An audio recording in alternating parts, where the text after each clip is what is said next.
हाय मैं डीएन वर्मा, स्वागत है मेरे channel biology by Verma sir में। तो 9th क्लास का जो पहला चैप्टर है fundamental unit of life that is cell, यानी जीवन की मौलिक इकाई जिसको हम लोग कोशिका कहते हैं। इसका मैं पहले बहुत सारा वीडियो बना चुका हूँ। इंट्रोडक्शन है, सेल का टाइप है, सेल वॉल है, प्लाज्मा मेम्ब्रेन है, ट्रांसपोर्ट अक्रॉस प्लाज्मा मेम्ब्रेन, यानी पदार्थ जो है प्लाज्मा मेम्ब्रेन के आसपास कैसे होते हैं। इस वीडियो में हम लोग न्यूक्लियस यानी केंद्रक के बारे में जानेंगे। तो आइए सबसे पहले जानते हैं कि न्यूक्लियस है क्या। तो न्यूक्लियस जो है सेल का सबसे बड़ा ऑर्गेनेल है, द लार्जेस्ट सेल ऑर्गेनेल। कोशिका में पाया जाने वाला सबसे बड़ा कोशिकांग सेल ऑर्गेनेल कौन सा है? न्यूक्लियस है, केंद्रक है। किसके द्वारा खोजा गया? न्यूक्लियस को, केंद्रक को रॉबर्ट ब्राउन नामक वैज्ञानिक के द्वारा 1831 ईस्वी में खोजा गया था कोशिका के अंदर। अब इसका इपिथेटिक नाम क्या है? न्यूक्लियस जो है इसका इपिथेटिक नाम ब्रेन ऑफ द सेल या control room of the cell है। इसको कोशिका का मस्तिष्क या कोशिका का नियंत्रण कक्ष भी कहते हैं, क्योंकि यह कोशिका के अंदर पाए जाने वाले सारे एक्टिविटीज को नियंत्रित करता है, यानी कंट्रोल करता है। इसीलिए कंट्रोल रूम या ब्रेन ऑफ द सेल भी इसको कहा जाता है। तो सबसे पहले जान लेते हैं इसके शेप के बारे में। तो कोशिका के अंदर पाया जाने वाला जो केंद्रक है यह गोल, अंडाकार, डिस्क जैसा, लोब्ड, कई उभारों वाला या फिर फीते जैसा यानी रिबन लाइक भी होता है। लेकिन ज्यादातर कोशिकाओं में केंद्रक जो है का आकृति, न्यूक्लियस का शेप जो है गोल या अंडाकार होता है। डब्ल्यूबीसी में यह लोब्ड भी होता है। सफेद रक्त कोशिका में कई लोब्स वाला भी यह होता है। तो हम लोग जान गए न्यूक्लियस का शेप कैसा है। साइज देख लेंगे। तो साइज को जनरली हम लोग कैसे मेजर करते हैं? तो जो सेल का साइज है उससे लगभग 10 गुना छोटा आकार होता है केंद्रक का। कोई भी कोशिका जो है उसका जो साइज है उससे लगभग 10 गुना छोटा उसके केंद्रक का आकार होता है। तो हम लोग देखें, शेप देख लिए, साइज देख लिए, पोजीशन देख लेंगे, कहाँ पाया जाता है। तो केंद्रक जो है सामान्यतः कोशिका के केंद्र में ही पाया जाता है। ऐसा पोजीशन सेंट्रल कहलाता है। ऐसे न्यूक्लियस को कहेंगे कैसा न्यूक्लियस है? सेंट्रल है इन पोजीशन। लेकिन कुछ कोशिकाओं में यह, जैसे मैच्योर प्लांट सेल है, तो मैच्योर प्लांट सेल में यह केंद्र से थोड़ा हटा हुआ रहता है, क्योंकि मैच्योर प्लांट सेल में बीच में बड़ा वैक्यूल आ जाता है जो साइटोप्लाज्म और न्यूक्लियस को साइड में धकेल देता है। इसीलिए कहता है कि मैच्योर प्लांट सेल में न्यूक्लियस केंद्र से हटा रहता है। ऐसा पोजीशन एक्सेंट्रिक कहलाता है, ECCENTRIC, यानी अवे फ्रॉम द सेंटर, केंद्र से थोड़ा हटा हुआ। तो देखें कि जनरली सेल में न्यूक्लियस सेंट्रिक होता है यानी केंद्र में पाया जाता है, लेकिन मैच्योर प्लांट सेल में जो है यह एक्सेंट्रिक होता है यानी केंद्र से हटा हुआ रहता है। कुछ कोशिकाओं में यह बेस पर भी पाया जाता है।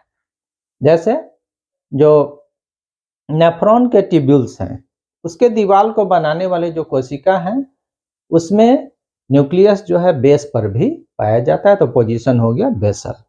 तो न्यूक्लियस का पोजीशन हम लोग देखें जनरली सेंट्रिक होता है, लेकिन यह एक्सेंट्रिक या बेसल भी हो सकता है, अवे फ्रॉम द सेंटर और at the base of the centre. अब जान लेंगे, इसका शेप देख लिए, साइज देख लिए, पोजीशन देख लिए। अब जान लेंगे कि न्यूक्लियस जो है इसको कैसे स्टेन करते हैं। यानी जब हम लोग को माइक्रोस्कोप से देखना होगा तो कंट्रास्ट लाने के लिए हम लोग स्टेन करते हैं। तो न्यूक्लियस का स्टेनिंग जनरली मिथिलीन ब्लू नामक जो है स्टेन से किया जाता है। वैसे आयोडीन से भी कर सकते हैं, सैफरानिन से भी होता है, लेकिन जनरली मिथिलीन ब्लू का ही इस्तेमाल किया जाता है। तो स्टेनिंग भी देख लिए। अब इसका नंबर देख लेते हैं, एक सेल के अंदर कितना केंद्रक पाया जाएगा। तो एक कोशिका के अंदर केंद्रक जो है, न्यूक्लियस जो है, यह सामान्यतः एक ही होता है। ऐसे सेल को मोनोकैरियोटिक सेल या यूनिन्यूक्लिएट सेल कहते हैं, यानी एक केंद्रक वाला कोशिका।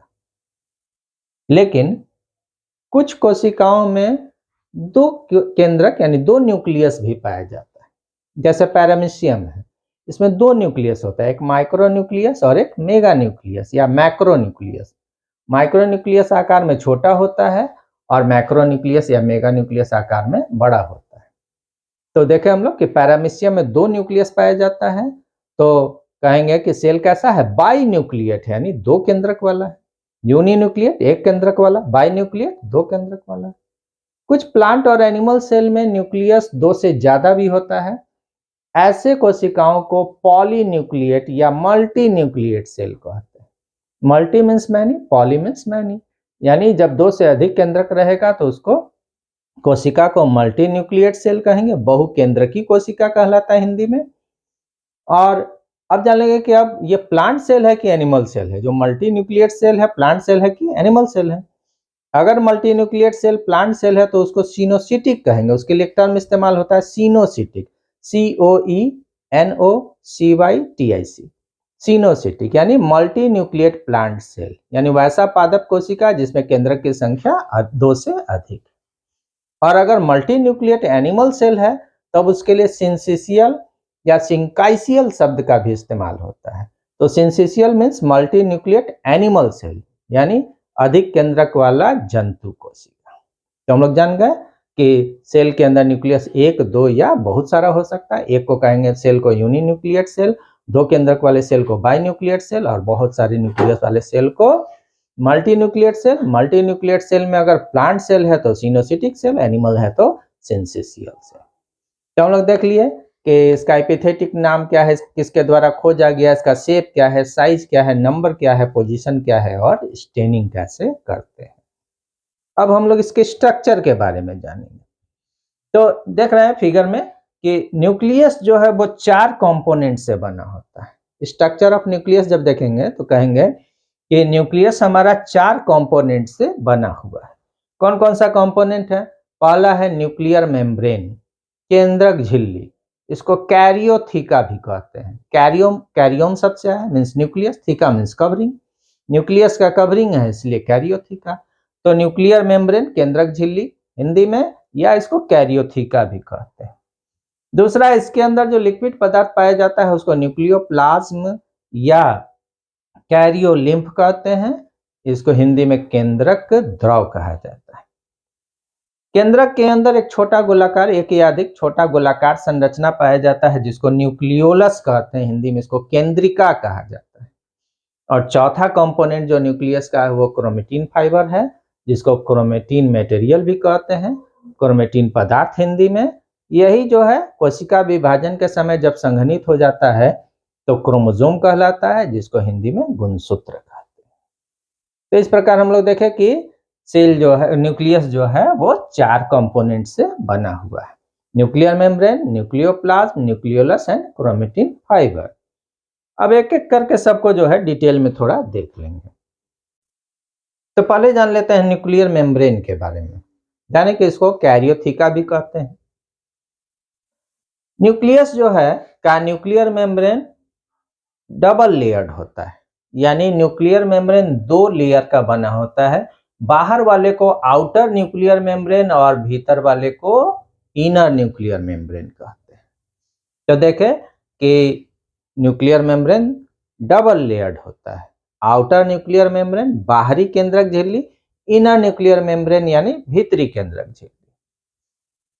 अब यह जो प्रत्येक जो मेम्ब्रेन है इसका थिकनेस 75 से 90 एंगस्ट्रॉन तक होता है। थिकनेस कितना होगा ईच मेम्ब्रेन का? 75 से 90 एंगस्ट्रॉन। दोनों मेम्ब्रेन के बीच का जो स्पेस है, खाली जगह है, यानी इसमें लिक्विड भरा रहता है, तो दोनों मेम्ब्रेन के बीच का जो स्पेस होगा उसको पेरी न्यूक्लियर स्पेस कहते हैं, यह 100 से 300 एंगस्ट्रॉन वाइड होता है, 100 से 300 एंगस्ट्रॉन चौड़ा होता है। अब आउटर न्यूक्लियर मेम्ब्रेन जो है यह कई स्थानों पर कंटिन्यूड रहता है, किस रूप में? ईआर के रूप में, यानी यही आगे बढ़कर ईआर का निर्माण करता है। तो कहता है कि आउटर न्यूक्लियर मेम्ब्रेन अटैच्ड है किससे? ईआर से, इंडोप्लाज्मिक रेटिकुलम से, अंतःप्रदव्ययी जालिका से। अब जान लेंगे कि कहीं कहीं पर दोनों मेम्ब्रेन फ्यूज होकर एक पोर बनाता है जिसको न्यूक्लियर पोर कहते हैं, केंद्रक छिद्र कहते हैं। यह जो है केंद्रक छिद्र जो है प्लांट सेल के केस में जो है नॉर्मल होता है, लेकिन एनिमल सेल के केस में एनुलेटेड होता है। तो जो न्यूक्लियर पोर है, यह न्यूक्लियर पोर जो है से होकर बहुत सारा पदार्थ न्यूक्लियोप्लाज्म से बाहर साइटोप्लाज्म में जाता है और साइटोप्लाज्म से पदार्थ जो है न्यूक्लियस के अंदर यानी न्यूक्लियोप्लाज्म में आता है। तो न्यूक्लियर पोर जो है गेटवे की तरह कार्य करता है, जिससे होकर पदार्थ न्यूक्लियोप्लाज्म और साइटोप्लाज्म के बीच में ट्रांसपोर्ट होते हैं, यानी आते जाते हैं। अब हम जान लेते हैं कि न्यूक्लियर पोर होकर किस किस पदार्थ का ट्रांसपोर्ट होता है। तो अंदर जैसे न्यूक्लियोलस जो है यह राइबोसोमल सब यूनिट्स का निर्माण करता है। राइबोसोम के दो सब यूनिट्स होते हैं, स्मॉलर और लार्जर। तो न्यूक्लियोलस इनका निर्माण करता है। ये सब यूनिट्स जो है यहाँ से होकर बाहर जाते हैं, यानी न्यूक्लियर पोर होकर बाहर जाते हैं और मैग्नीशियम आयन के सहायता से जुटकर असेंबल होकर पूरे राइबोसोम में बदल जाते हैं। राइबोसोम प्रोटीन का फैक्ट्री है, राइबोसोम प्रोटीन का निर्माण करता है। तो साइटोप्लाज्म से न्यूक्लियस के अंदर जो है जो प्रोटीन बना था वो प्रोटीन अंदर आता है। तो इस प्रकार हम लोग देखें कि न्यूक्लियर पोर होकर बहुत सारा पदार्थ न्यूक्लियोप्लाज्म से साइटोप्लाज्म में और साइटोप्लाज्म से न्यूक्लियोप्लाज्म में आता है। तो न्यूक्लियर पोर के बारे में जान गए। और न्यूक्लियर मेम्ब्रेन जो है तो समझ ही रहे हैं कि पूरे न्यूक्लियस को एक बाउंड्री देता है और न्यूक्लियोप्लाज्म को या पूरे न्यूक्लियस को साइटोप्लाज्म से सेपरेट करता है। अब दूसरे कंपोनेंट में आ जाते हैं। दूसरा कंपोनेंट जो हमारा है इसके अंदर का लिक्विड पदार्थ जिसको न्यूक्लियोप्लाज्म कहते हैं। तो न्यूक्लियोप्लाज्म है क्या? तो प्रोटोप्लाज्म का वह पार्ट जो न्यूक्लियस के अंदर पाया जाता है अथवा न्यूक्लियस के अंदर पाया जाने वाला जो लिक्विड मटेरियल है जिसमें न्यूक्लियोलस और क्रोमेटिन फाइबर पाए जाते हैं, ऐसे ही लिक्विड पदार्थ को हम लोग न्यूक्लियोप्लाज्म या कैरियोलिम्फ भी कहते हैं। यह होमोजीनस होता है लेकिन साइटोप्लाज्म से थोड़ा ज्यादा गाढ़ा होता है। It is denser then cytoplasm. Cytoplasm की तुलना में इसका गाढ़ापन ज्यादा होता है, होमोजीनस लिक्विड है और प्रोटोप्लाज्म का वह पार्ट है जो न्यूक्लियस के अंदर पाया जाता है। अब इसके अंदर बहुत सारे पदार्थ पाए जाते हैं, बहुत सारे ऑर्गेनिक मटेरियल्स हैं, बहुत सारे एंजाइम्स पाए जाते हैं। तो ये सब जो है कंपोनेंट हो गया, क्या क्या पाया जाता है न्यूक्लियोप्लाज्म में। इसके अलावा न्यूक्लियोप्लाज्म में आपको क्रोमेटिन फाइबर और न्यूक्लियोलस जो है वो पाया जाता है। अब तीसरे कंपोनेंट में आ जाते हैं। तीसरा कंपोनेंट है न्यूक्लियोलस। तो न्यूक्लियोलस जो है या न्यूक्लियस के अंदर पाया जाने वाला छोटा गोलाकार संरचना है। न्यूक्लियोलस को सबसे पहले फोंटाना के द्वारा 1884 में खोजा गया था। न्यूक्लियोलस जो है यह डीएनए, आरएनए एवं प्रोटीन से बना होता है। तो डीएनए और आरएनए को एक साथ न्यूक्लिक एसिड कहते हैं और न्यूक्लिक एसिड में जब प्रोटीन लगा देंगे तो न्यूक्लियो प्रोटीन कहते हैं। यानी कह सकते हैं कि हमारा न्यूक्लियोलस किससे बना होता है? तो न्यूक्लियो प्रोटीन से बना होता है। डीएनए, आरएनए और प्रोटीन से बना होता है। न्यूक्लियोलस जो है का संख्या जनरली निर्भर करता है क्रोमोसोम के सेट पर और सामान्यतः क्रोमोसोम के एक हैप्लॉइड सेट के लिए न्यूक्लियस में एक न्यूक्लियोलस पाया जाता है। एक हैप्लॉइड सेट के लिए न्यूक्लियस के अंदर जो क्रोमोसोम्स है, सोमेटिक सेल जो है, जो बॉडी का सेल है, उसमें क्रोमोसोम दो सेट में रहता है, उसको डिप्लॉइड कहते हैं 2n। एक सेट को हैप्लॉइड कहते हैं n। तो एक सेट के लिए जनरली न्यूक्लियस के अंदर न्यूक्लियोलस की संख्या एक होती है। दो सेट होगा तो दो न्यूक्लियोलस होंगे। अब जान लेते हैं कि इसका कार्य क्या है, करता क्या है ये। तो न्यूक्लियोलस का मुख्य कार्य है राइबोसोम्स के सब यूनिट्स का निर्माण करना। ठीक है, बायोसिंथेसिस ऑफ राइबोसोमल सब यूनिट्स। अभी बताया था मैं कि राइबोसोम्स 2 सब यूनिट से बने होते हैं, स्मॉलर सब यूनिट और लार्जर सब यूनिट। तो इसको बनाने का कार्य किसका है? तो न्यूक्लियोलस का है। तो राइबोसोम्स के सब यूनिट्स का निर्माण किसके द्वारा होता है? न्यूक्लियोलस के द्वारा होता है। तो तीसरा कंपोनेंट भी हम लोग देख लिए, न्यूक्लियोलस। अब चलते हैं चौथे कंपोनेंट में। चौथा कंपोनेंट हमारा है क्रोमेटिन फाइबर्स, या इसको क्रोमोसोम्स भी कहते हैं। तो देख रहे हैं कि न्यूक्लियोप्लाज्म में पतला उलझा हुआ थ्रेड लाइक स्ट्रक्चर जो है नजर आता है जब सेल में ग्रोथ हो रहा है उस समय, यानी सेल में डिवीजन जब नहीं हो रहा है, जिस समय सेल में ग्रोथ हो रहा है, डिवीजन अभी नहीं हो रहा है, उस समय न्यूक्लियस के अंदर पतले एवं लंबे धागे उलझे हुए नजर आते हैं। ऐसे धागों को क्रोमेटिन फाइबर्स या क्रोमेटिन मटेरियल्स कहा जाता है। जब कोशिका विभाजन का समय आता है तो यही क्रोमेटिन फाइबर संघनित हो जाते हैं, ठीक है, और इनका लंबाई घट जाता है, मोटाई बढ़ जाता है, ये अलग अलग स्पष्ट नजर आने लगते हैं, तब इन्हें क्रोमोसोम कहा जाता है, हिंदी में गुणसूत्र कहा जाता है। तो सेल डिवीजन के समय यही पदार्थ क्रोमोसोम कहला रहा है, यही जो है पार्ट क्रोमोसोम कहला रहा है, और ग्रोथ के समय पतला लंबा उलझा हुआ है तो क्रोमेटिन मटेरियल कहते हैं। यह क्रोमेटिन मटेरियल जो है, क्या हम लोग जान ले पहले कि क्रोमेटिन शब्द को बनाया किसने? क्रोमेटिन शब्द को फ्लेमिंग के द्वारा 1879 ईस्वी में बनाया गया था, फ्लेमिंग के द्वारा 1879। तो क्रोमेटिन फाइबर्स जो है किससे बने हुए हैं? इसमें मुख्यतः डीएनए पाया जाता है और हिस्टोन पाया जाता है, हिस्टोन प्रोटीन पाया जाता है, अदर प्रोटीन्स भी हैं लेकिन मेनली डीएनए और हिस्टोन प्रोटीन से बना होता है और थोड़ा आरएनए भी रहता है। तो डीएनए और प्रोटीन के अलावा थोड़ा आरएनए है, प्रोटीन में मेनली कौन सा है? हिस्टोन प्रोटीन है। तो ये डीएनए जो है इसमें जो पाया जाता है ये हेरिडिटरी मटेरियल कहलाता है। हेरिडिटरी मटेरियल मतलब यह माता पिता के जो है कैरेक्टर्स को अगले पीढ़ी तक ले जाता है, और इसी डीएनए का फंक्शनल जो यूनिट है या सेगमेंट है उसी को हम लोग जीन कहते हैं। जीन जो है कैरेक्टर कैरियर मॉलिक्यूल है, तो कहेंगे डीएनए का जो है फंक्शनल छोटा टुकड़ा जो है वो जीन है, और जीन ही माता पिता के लक्षण को एक पीढ़ी से दूसरे पीढ़ी में कैरी ऑन करता है, यानी ले जाता है। तो देखें हम लोग कि जो है क्रोमेटिन फाइबर जो है किससे बना हुआ है? तो डीएनए, आरएनए और हिस्टोन प्रोटीन से बना हुआ है मेनली। डीएनए और हिस्टोन प्रोटीन्स मिलकर न्यूक्लियोसोम बनाते हैं। बहुत सारे न्यूक्लियोसोम आपस में जुटकर पॉलीन्यूक्लियोसोम्स बनाते हैं, और ऐसे ही पॉलीन्यूक्लियोसोम जो है का जो लंबा चेन है ये जब क्वाइल और सुपर क्वाइल हो जाता है तो क्रोमोसोम का निर्माण करता है, क्रोमेटिन फाइबर का निर्माण करता है।